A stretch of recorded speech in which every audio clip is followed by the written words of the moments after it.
Hi, my name is Kayla Barker. Today I will be speaking with Michael Gohn. We are presenting the two-player Pebbling game on simple graphs. This work was in collaboration with me, DeStefano, Joseph Miller, Jacob Roeder, Eugene Fiorini, and Tony Wong. Our game is an impartial game. An impartial game is a two-player game in which players take turns to make moves and where the moves available from a given position don't depend on whose turn it is. A player loses if they can't make a move on their turn. In an impartial game, all knowledge is known by both parties. Let G be a simple finite graph with some number of pebbles distributed on the vertices. For A, B in the natural numbers such that A is greater than B. A pebbling move on G consists of removing A pebbles from a vertex and adding B pebbles to an adjacent vertex. We denote this as A, B. Consider a graph G with M total pebbles on all of its vertices. A pebbling assignment on G corresponds to a single way in which pebbles can be placed on the vertices of G such that their sum is equal to M. Our pebbling game consists of two players taking turns making pebbling moves. The game ends when one player is no longer able to make a move and the player who made the last move is deemed the winner. In impartial games, there are N games and P games. An N game, with N standing for the next player, is a game in which the player who made the first move has a strategy to win. A P game, with P standing for previous player, is a game in which the player who made the second move has a strategy to win. We will now look at an example pebbling game with the traditional pebbling move -2 + 1 pebbles. Our initial setup is a simple path with two vertices. We have 7 pebbles on the left vertex and 0 pebbles on the right vertex. This game will be played by Gene and Tony. Gene goes first. He makes his move, resulting in the graph 5, 1. Now Tony makes his move, resulting in the graph 3, 2. At this point, 2 moves can be made. You can either take 2 away from 3 or 2 away from 2. And Gene decides to take 2 away from 3. This results in the path 1, 3. Tony makes his move, resulting in 2, 1. Gene makes his move, resulting in 0, 2. And finally, Tony makes his move, resulting in 1, 0. Tony wins because Gene cannot make any more moves. We will now look at the game tree. As you see, there is only one move for each of these positions. And then we get to 3, 2, and there were 2 choices that could have been made, going from 3, 2 to 1, 3, or 3, 2 to 4, 0. From 1, 3, you can result in 2, 1. From 4, 0, you can also result in 2, 1. So we will just combine those. And then from 2, 1, you end in 0, 2, and 1, 0. Now, to determine if this was an N or a P game from the start, you have to look at the ending position. All ending positions are P games. So we will give that a P to denote that. And then to determine if 0, 2 was an N game or a P game, you have to look at its following moves. So from 0, 2, you can go to 1, 0, which is a P game. And for a game to be an N game, at least one of its next moves has to be a P game. So this is an N game. And now looking at 2, 1, this position, to find out if that was a P or an N position, you have to look at its following moves. 0, 2 is an N game. And for a move to be a P game, all of its following moves need to be N games. Therefore, it is a P game. And you follow this process up the entire tree, and you find that this game from the beginning was a P game.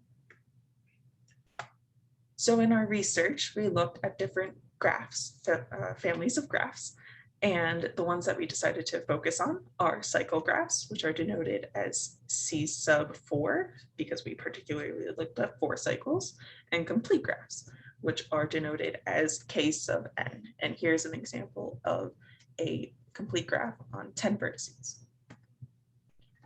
Our goal was to find a family of graphs that, given different pebbling moves, will resolve. And by resolve, we mean that eventually, once you give it enough pebbles, every move from there on will either be a P game or an N game, and it'll continue to alternate. You will see a visual of this on our graph later. Now I will turn it over to Michael. So first we looked at force cycles in our research. And before we get to the main results that we have from that, we need to set some groundwork here. So first we will discuss a symmetric move, which was integral in getting the results that we did. So a symmetric move is a sequence of two moves on a force cycle in which the second player responds to the first player's pebbling move by moving pebbles from the vertex non-adjacent to the vertex that the first player moved pebbles from to the vertex non-adjacent to the vertex that the first player moved a pebble to. That is very complicated to follow. So a pebbling arrangement A, B, C, D will result in either arrangement A plus 1, B minus 2, C plus 1, D minus 2, or arrangement A minus 2, B plus 1, C minus 2, D plus 1 after a symmetric move. It is important to note that in a force cycle, each vertex, for example, A, has two vertices that it is adjacent to and only one that it is not adjacent to. So for vertex A, B, and D are adjacent, and C is non-adjacent to vertex A. So if, say, the first player moved pebbles from vertex A to vertex B, then the second player will respond in a symmetric move if they move pebbles from vertex C to vertex D, which is shown in our diagram below. So this helped us produce the following lemmas. So first, any pebbling arrangement on a force cycle in which the non-adjacent vertices have the same number of pebbles will be a p-game. This is from our symmetric moves, that if the second person makes symmetric moves, then those non-adjacent vertices will always have the same number of pebbles throughout the game, which will in the end lead us to a p-game. And so a corollary that we have from this is that there exists at least one pebbling arrangement that is a p-game for any even number of pebbles. Similarly, when we look at odd number of pebbles on a force cycle, we see that any pebbling arrangement A plus or minus 1 on a force cycle is also a p-game. This again comes from those symmetric moves where the first and the third vertices will have the same number of pebbles throughout, and the second and the fourth vertices will have a difference of one pebble throughout the game, which will again always lead us into a p-game. And so a similar corollary here is that there exists at least one pebbling arrangement that is a p-game for any odd number of pebbles. And from those two corollaries, we're able to draw the following theorem that a pebbling game on a force cycle will never resolve. If you recall our definition of resolving, there must be a point at which all of the games, or all the arrangement of games for a number of pebbles is n games. However, since we have at least one p-game for any arrangement, we will never have that happen, and thus we will never resolve. Moving forward, we had a lot of computer-generated code that gave us this table that you see in front of you. So this table represents resolving points for various complete graphs on n vertices, which is our column here on the left. And then this top row shows us what the pebbling move is. We focused on pebbling moves in which you remove one more pebble than you replace it with. So in this column here, we have the 2-1 pebbling move, the 3-2 pebbling move, etc., etc. If you notice that we have these two blank cells here, we ran our code up to around 200 pebbles, and we never found a point at which they resolve. We will discuss that more in a bit. These gray cells on the bottom here is data that we have not been able to generate. The data gets very big very quickly, and so these programs took over a day to run at the end, so we just didn't have the time to run it for some of these larger pebbling moves on larger complete graphs. We're now going to go and explain some of the columns and rows that we have with this table. So first of all, this is actually not research that we did, research that was done before us. It resulted in a sequence on the Online Encyclopedia of Integer Sequences, also known as the OEIS. And sequence A340631 is a sequence A sub n, that is the minimum number of pebbles such that any assignment of those pebbles on a complete graph with n vertices is a next player winning game in the two-player impartial pebbling game. If you notice, that is our definition of resolving. And so this sequence was actually submitted by Eugene Fiorini, Max C. Lind, Andrew Woldar, and Wing Hong Tony Wong in January of 2021, a few months before we started our REU program. And so that is this highlighted column in orange here on the left that they submitted before we started. Now, to explain another column, or row, excuse me, the K3 row, we have some lemmas that will give us another theorem.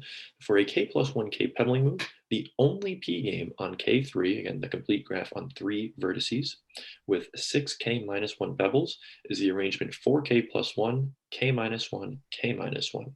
This is a very important lemma as it helps us to deduce that for a K plus 1K pebbling move, K3 always resolves at 6K plus 1 pebbles.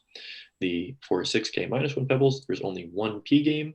However, if you add 2 more pebbles, then every arrangement with 6K plus 1 pebbles will always be an endgame. And so we conjectured that another application to sequence A016921, which was submitted by Michael Somos in June 2003, is explaining the number of pebbles at which the impartial two-player pebbling game on K3 resolves with a K plus 1 K pebbling move. And so in our table, it is this kind of gold-looking row that we have up top here. Next, we conjectured that for a 2K plus 1 2K pebbling move, K4, the complete graph on 4 vertices, resolves at 14K plus 7 pebbles. We also conjectured that for a 2K, 2K minus 1 pebbling move, where K is at least 2, that K4 will never resolve. Those were the blank cells that we had in our table. And so the sequence of numbers that corresponds to that row is conjectured to be the number of pebbles at which the impartial two-player pebbling game on K4 resolves with the K plus 1 K pebbling move. So once again, that is this blue row here. Now we have OEIS sequence A346197, which is the minimum number of pebbles such that any assignment of those pebbles on K5 is a next player winning game in the two-player impartial K plus 1 K pebbling game. And that sequence corresponds to this light blue row that we have in our table here. Lastly, we have sequence A346401, which is the minimum number of pebbles such that any assignment of those pebbles on a complete graph with n vertices is a next player winning game in, once again, the two-player impartial 3-2 pebbling game. And so that is this red row here, which is all the complete graphs with the 3-2 pebbling move.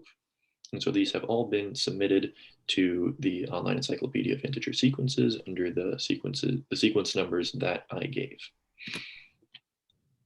In terms of future directions that we are hoping to take with our research, we would like to determine if all cycle graphs will not resolve, similar to the way that C4 did not resolve.